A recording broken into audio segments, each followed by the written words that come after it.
Мечитибиздин свети дагы, тарифи дагы ушу коммерческий экен, 2 сом 50 тиынга кирип калды. Мечиттин баасы 1 сом 68 тыйын ылдыйлатып түшүрүп бергенбиз.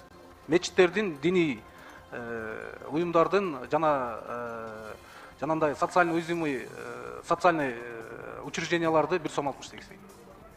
Ушуну деле 1 сом кылып койсок болбойбу беле? Мечит эми коммерциялык эч кандай акча түшпөсө, башка болбосо, аны же айыл өкмөт төлөбөйт экен, ким төлөйт аны? Эми элибизде март жигиттер бар, эми Алланын ыраазычылыгы үчүн төлөп койсо деле болот. Анан ошол жерге пожертвованиялар бар, башкалар бар, төлөнө эле келатат, биз баазын түшүрүп бердик. Ошону 1 сомго түшүрүп койсок, мен бир сунуш кылат элем да, ушуну 1 сомго эле түшүрүп койсок болбойбу? Ушу мечитте эми ал жерде коммерческий эмес да, ал жерден акча түшпөйт. Ал деген сиз айткандай бир март жигиттер бар, акча төлөйт, же бир спонсорлук кылат экен, ошондон төлөнөт экен. Аны эми мечитте отурган адамдар эми ким акча төлөйт экен деп отуруштун эмне кереги бар? Андан көрө мамлекеттер анан эле 1 сомго түшүрсөк болбойбу? Ушуну бир карап көрбөйсүзбү? Эндиги жылы карап көрөлү, быйылкы жылга тарифный политика бекитилет.